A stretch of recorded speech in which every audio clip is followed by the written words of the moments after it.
Welcome to Thez Nutz Garage, and today we're going to church.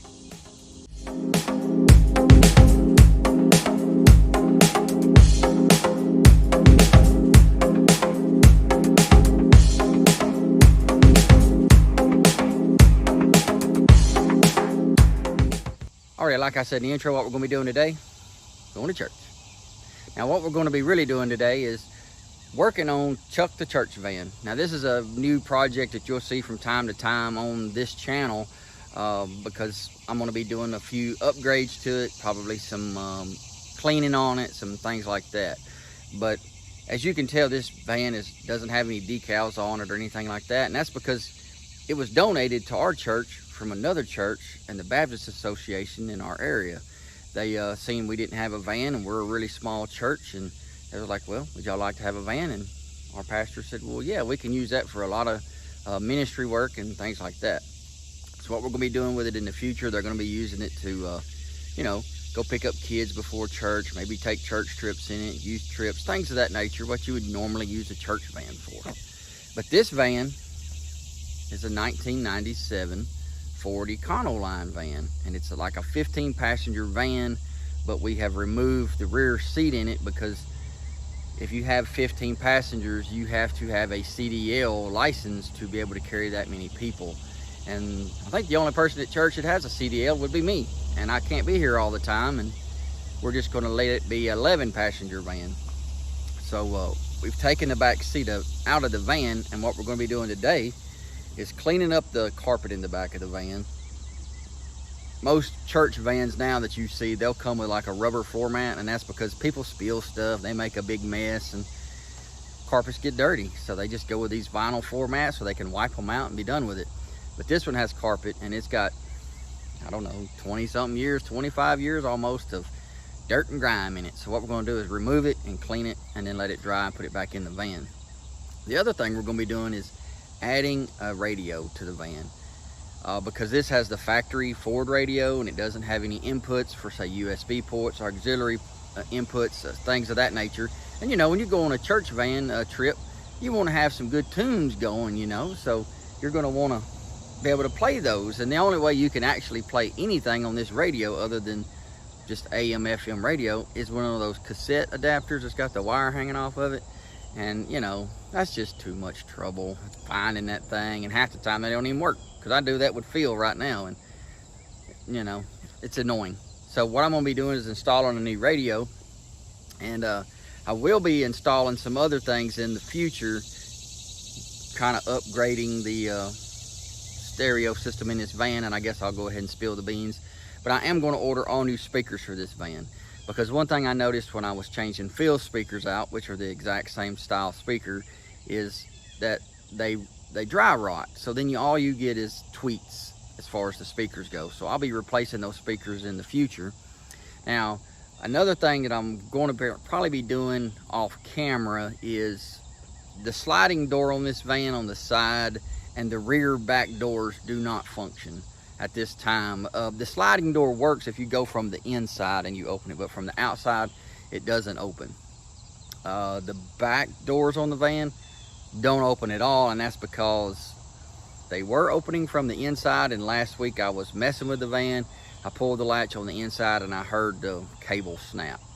Now, it's not actually the cable that snapped. What it is, it's the end pieces of these cables on all these Ford vehicles. Now, if you haven't seen the video where I fixed my 99 F-150 rear doors, it's kind of the same way, but I'm just replacing the tips of the cables. Also did that on Phil on his back hatch. I had to replace those rear tips of the cables. So I'll be doing that maybe later today or first thing in the morning. I'll have those doors working properly. Now, some other stuff that we may do in the future is, you know, with this van's not going to get driven very much. I may go ahead and see about changing the engine oil over, you know, to an AMSOIL oil, so that way they only have to change the oil once a year or twice a year, depending upon the mileage. Church vans are usually like Corvettes, they just sit. This van is 25 years old and it has 63,000 miles on it, so they just normally just sit. So you're not driving them that much, so it's not like we're gonna be putting 20,000 miles a year on this van. So being able to do a 1-year oil service on the van will probably be beneficial to the church, and because you can go a whole year with the Amsoil. So enough of that. Let's get over here and we'll show you the inside of the van, what we're going to be doing, and I'll also show you the radio we're going to be installing today. Alrighty, so another hot summer day in July. So it's going to be a hot, sweaty day, so I apologize for that. Now what we're going to be doing now is I'm just going to show you what you as a subscriber has bought the church. Because what I've done today is I've taken the money that I made this month on YouTube, and I'll put that check right here, and I bought the church the radio and the harness for the van. So the church thanks you, and so do I, and the good Lord, he likes you too. So let's get to this radio. So now when I come to thinking about this van and how large it is, I thought about buying a double DIN radio, maybe with a camera on the back, and so that way as people's backing up using the van, they'll be able to have be able to see what's directly behind the van. But right now, I can't find one that's in stock anywhere that's in the price range that I had money to spend. I was going to put some of my own money with it and buy one that was like a AVH, I think it's a 220EX, is basically what I had in my 99 F-150, and put in the van and put a camera on the back, but they're out of stock everywhere. So my YouTube check this month was $141. So what I did is I was like, well, I'll just have to get a single DIN because that's all I could come up with. And I got to thinking about it, and I was like, well, having a camera on these vans is very nice when you're backing up so you can see. But kind of the main thing with a camera is sometimes it can make you lazy. You get used to sticking it in reverse, you look, and you just back up. You take for granted what the camera may not see. So the best thing to do is, like driving a semi-truck, if you don't know what's behind you, get out of the vehicle and go look, and that's called goal. Get out and look.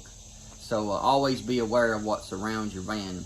If you don't know what's around it, then you need to get out and look. So another thing is this particular radio was $109 on Sonic Electronics. And that's usually where I buy all of my electronics for my vehicles, because usually they really have good deals, and most of the time it comes with free wiring harnesses and dash kits. But I did notice this time they did charge just a little bit of money for those dash kit and the wiring harness. Now this particular radio is not Bluetooth. It has the USB ports in the front for iPhone and Android, and then it has an auxiliary plug in it, but it's not Bluetooth. And the reason why I just ordered this one, it was cheap, it was in that budget that I had, and two, people driving the van, they're not going to be using the Bluetooth over the van speakers if you're talking on the phone. And one, if you're driving a church van, you need to be using the Bluetooth. You don't need to be holding the phone in your hand while you're driving, because that's distracted driving. In a lot of states, that's illegal and also dangerous. Now, this is I'll show you right here, an Alpine. This isn't some cheap eBay special for 30 bucks. It's a good radio.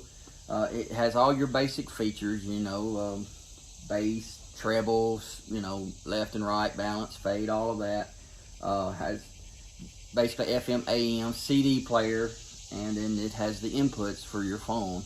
And that's probably all they're going to need, because if you're going on a church trip, the guy on the passenger side, that's your navigator and the DJ. So he gets to pick the music you're going to listen to, or her, and they get to be the navigation.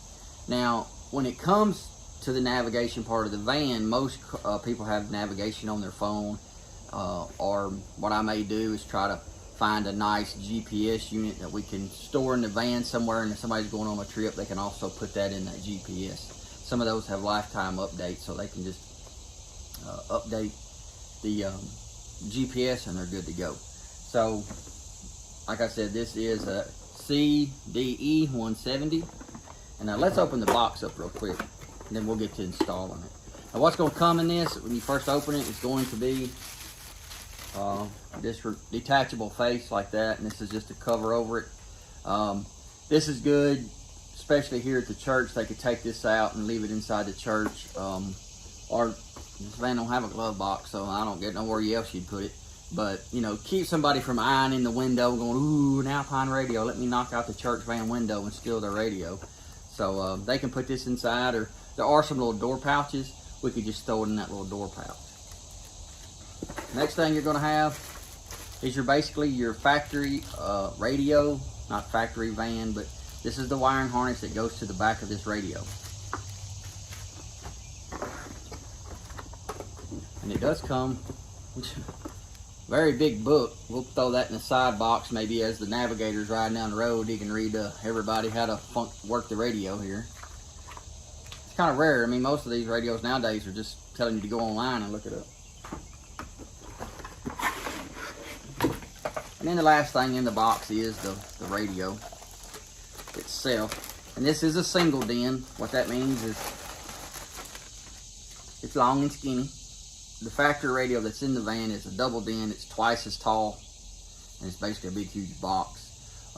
But this will be perfect for what we're needing. It also has your trim piece out here. It has the metal harness that uses it to lock it in. Now, one thing I don't see, there they are.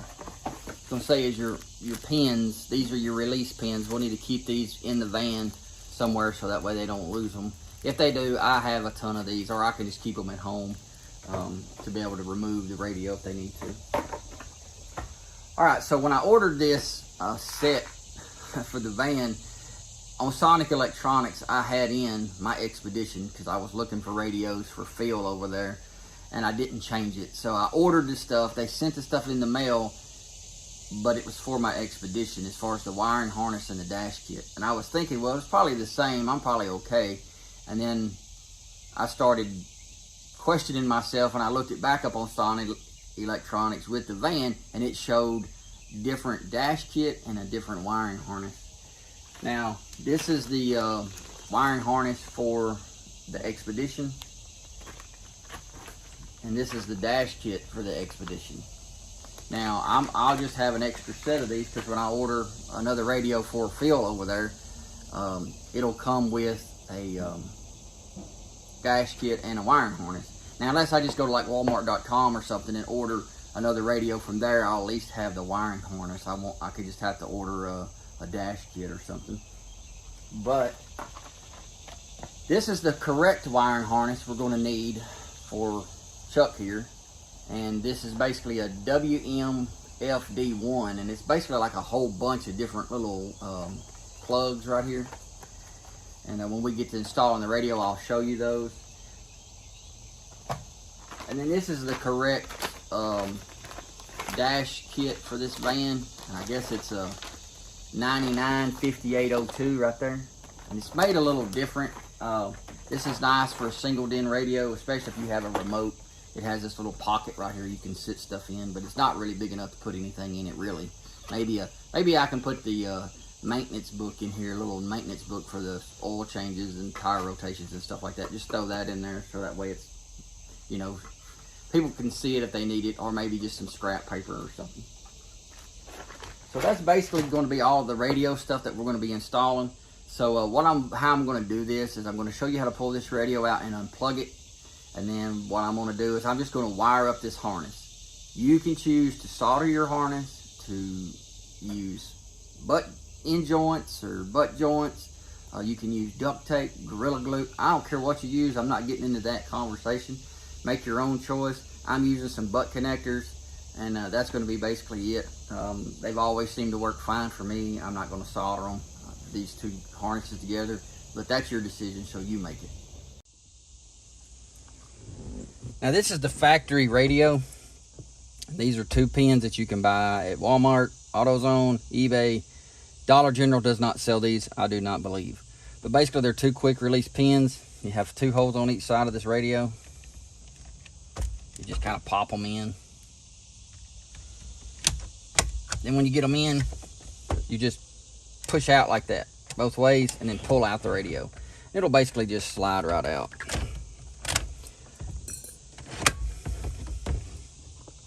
We're going to disconnect the back of the radio,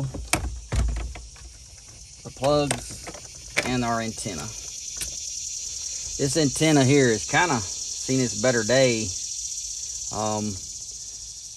That's one reason why I was replacing this radio, because you can hardly pick up anything with this factory radio, and I believe it's because of this antenna. It may come down to it that I have to replace this whole unit out there, the antenna and this cable, but I'm hoping I can get away with it. Most people don't listen to the FM radio anyway. Listen to Pandora or Apple Music, stuff like that. So these are our 2 factory plugs. We're not going to be cutting these. Never cut your factory plugs unless it's an extreme case of something, but just don't do it. We're going to be using the harness that I showed you plus the radio harness. We're going to be merging those 2 together, and all we'll do is just plug and play. It'll just slap right in there. So the next thing I need to do is get my dash kit over here and see exactly how it's going to install. I don't know yet if I have to remove this plastic piece from the dash, but I'm going to be investigating that, and I'll just put you on time lapse. All right, I'm back real quick. I got to looking at the dash kit. It did have these little things on the side like that, but this van doesn't need it. It has these little clips right here and here, here and here. So all we have to do is just basically push it in there, and it will lock into this part of the dash. So that's really nice. So what I need to do now is wire up my 2 harnesses and get my radio fitted in here. Alrighty, so what we're going to be doing now is I'm going to be showing you the wires that came from the, it's the wiring harness for these vehicles that come, it's an aftermarket thing that you use to plug into the factory side of the harnesses, and then the harness that come with your radio. Now this is your harness that come with your radio, and you see it has all these colors: yellow, black, red, orange, blue, a blue with a stripe, and then all these purple and white, green and gray wires. Now this is I will say a standard thing. Most of your radios that you will buy that are aftermarket have this same type of color coordination with the wires. There may be a few exceptions to that rule, because some of them have dimmers, some of them have a few other things that this radio did not. So, but this is your basic color codes that you're going to be coming when you buy a radio from an aftermarket radio. Now, when I bought this harness from Walmart, and this will be the plugs that plug into the factory harness in the dash. This is what I got, this whole mess full of stuff. Well, all we're going to be needing are these 2, the black and the gray ones, the 2 skinny ones like this. Now, when you get this kit and you pull your radio out of your car, go ahead and match up these plugs, because every plug is different. They won't plug into a different plug. They'll only go one way. So get the ones that you need in your hand, and then we're going to be working with those. Like I said, these are the 2, and as you see, you have a blue, black, orange, red, and yellow. This is going to be basically the power side of the plugs. And then here you have your purple, gray, green, and white. These are your speakers. So we'll be going through those and matching up. For example, on this harness from the factory, from the radio, the aftermarket radio, it has 2 green wires. One green wire has a black stripe, one is solid green. On this harness, you have a solid green wire, one with a black stripe. And basically all we're going to do is connect the one green and black stripe together, solid greens together, however you choose to do it. I'm going to be using what I guess is called split connectors. I call them butt connectors, those little things. I'll be using these. So basically we're just going to match up colors to where they go. And then after we get that done, I'll come back and we'll get ready to install this into the vehicle.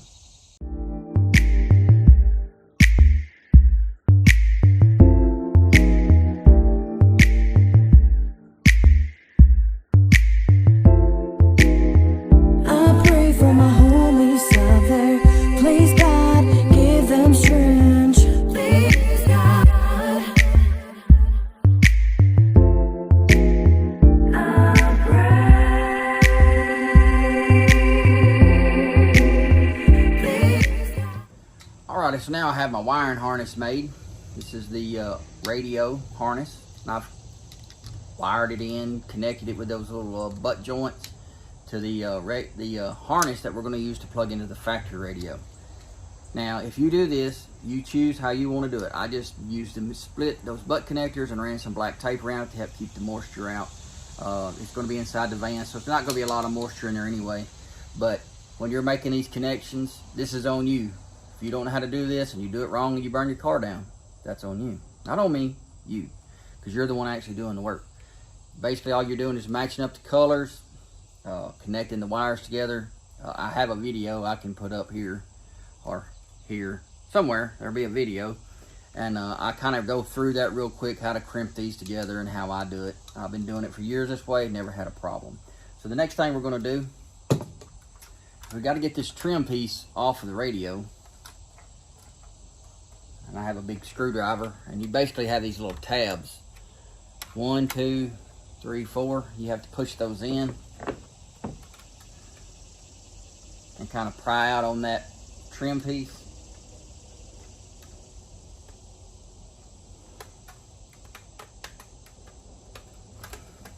But as you do it, it'll kind of slowly pop off. Just be real gentle, because you don't want to break these tabs like I'm probably fixing to do.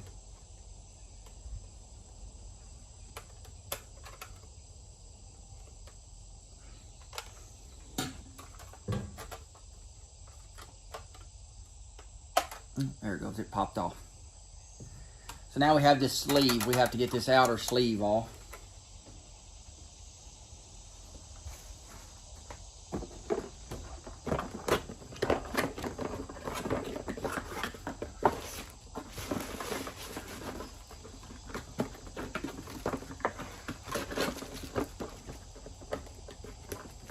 And I just so happened to put them back in that box. It made a lot of sense, didn't it? So basically all you're going to do is these little pins have that little, where it kind of pokes out. You just kind of slide them, I think, in with the little end, that the side that pokes out like that in there.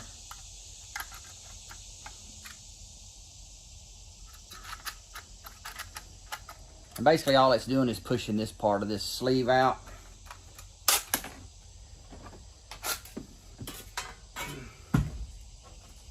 And now we have our sleeve. Now basically all we're going to do, these are universal. They can go this way, but they have to, there is a little lip. Let me see if I can catch that on the camera. See this little lip? This has to go outside. So we're going to be, this is the outside that's be facing you. And you're basically just going to slide that into this, like so. You just push it in. But once you get it pushed in, there's these little metal tabs. And you want to push out. From the inside out. It's kind of hard to see with the camera there, but they're just all over the place, and you just want to push as many of those out as you can. And what that does is it basically locks this sleeve into this plastic harness.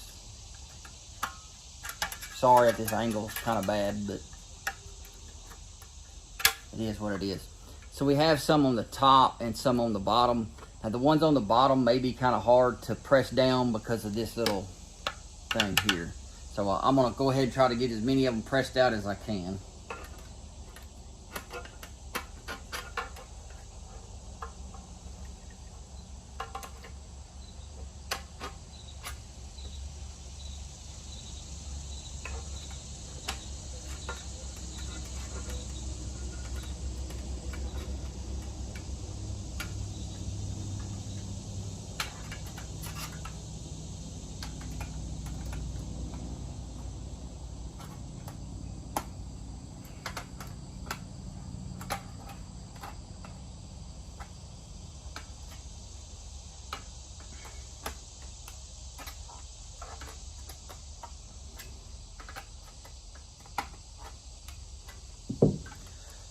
Alright, it looks pretty tight, so all we have to do now is just basically snap this into the dash. We can push our radio through here, and it'll all lock in together. We can snap our trim piece on, and the radio should come on.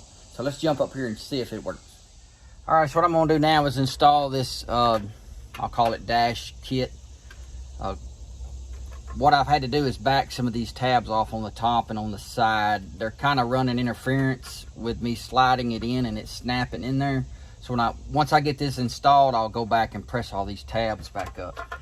The first thing we got to do is run our wires through our sleeve, and then we'll try to snap her in there. All right.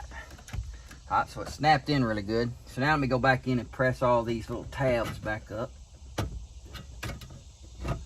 Make sure it's got a good tight fit.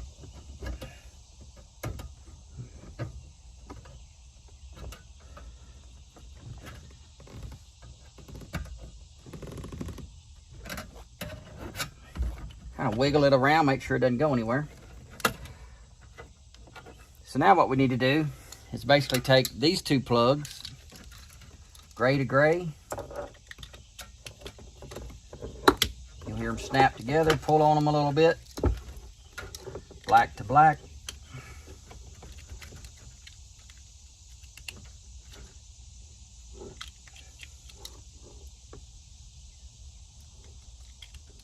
There it goes. Get it together. Make sure our antenna wires pull back through. And basically we're just going to try to push these wires back down into the dash as far as we can. Trying to make sure they don't get in the way of anything. And then all we have to do now is plug our antenna wire into the back of our radio and our factory Alpine wiring harness.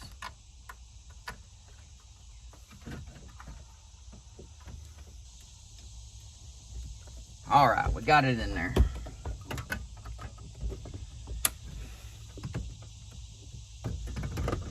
Now that we have all of our connections made, our antenna and our wiring harness, all we have to do is just slide this into the dash and it should just lock in. Then we have our trim piece. We're just gonna take it and just snap it right on there. Snaps all in. Kind of wiggle it around. And then all we have to do is take our nice pretty plastic cover off, take our radio face, push it in on the right side, and then just snap it in. Make sure it's in there really good. And then let's see if it'll work.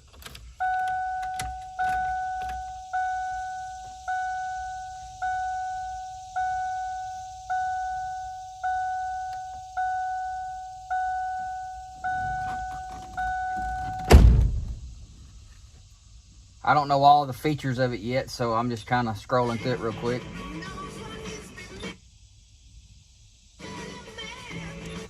Clear skies overnight.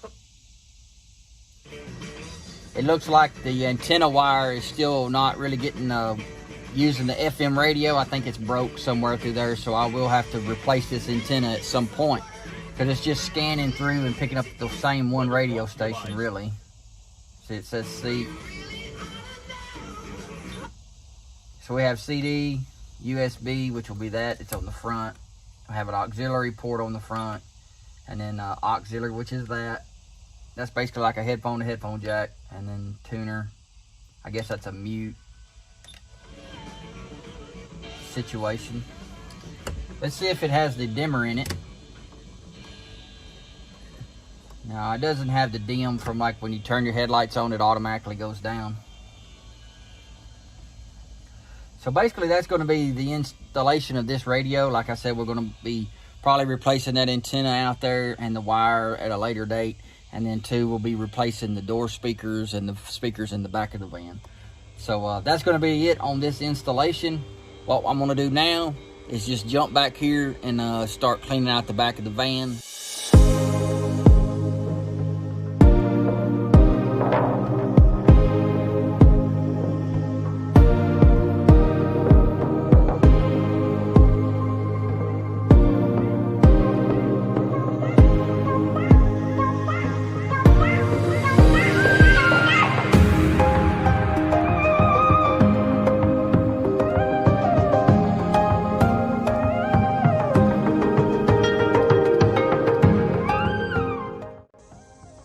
Alrighty, we got those seats out in the beginning of the video, and then what I took out just then was all these brackets.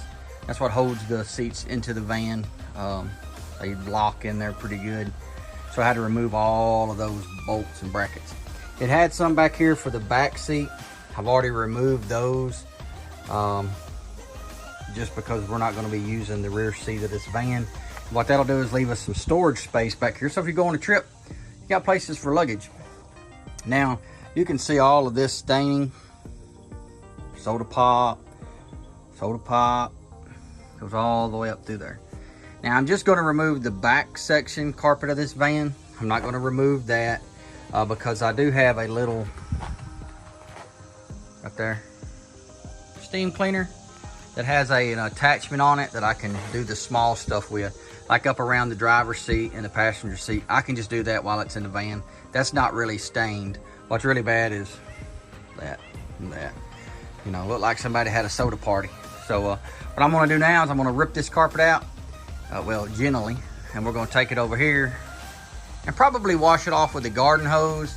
Like I said, I do have that cleaner over there. It will do this carpet, but I need it to be laying flat.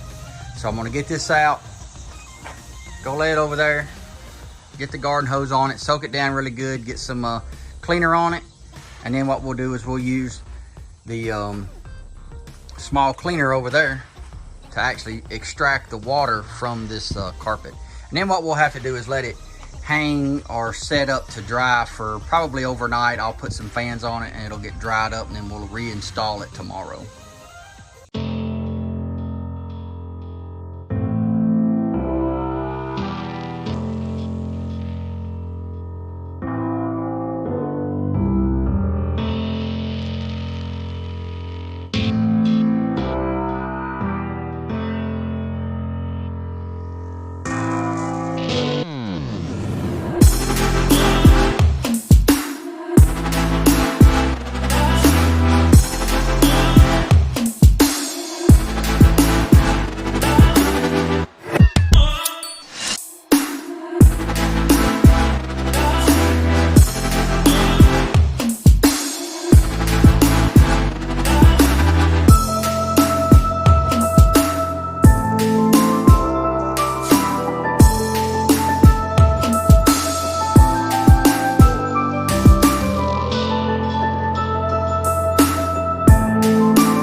All right, so we got the carpets back in the van, and as you can see, there's still a little bit of dirt left in the carpet. And I did use a garden hose and some soap and scrub these carpets as pretty good as best I could. And you know, I vacuumed it out, and it's about 99% dry. Now tonight I'm gonna put a fan in the van, leave it running, so that way it can just dry out the rest of the carpet if there's any moisture still left in it. We don't wanna just close the van up without any circulation, because it'll, you know, hot summer day, it'll kind of want to get stinky. So we're going to make sure it gets completely dried out. Now tomorrow morning, I will come back over here and reinstall the seats into the van. Now, there are a few things with the van that I have to continue to look at, and maybe in an upcoming video, and that's got to do with the doors. This is a sliding door on the back, and these cables that always break on these Ford vehicles have broken again. And what it's done is it's caused this outside handle not to work. Now, being at this van and we'll be hauling people, these door latches right here need to work, and they need to work 100%.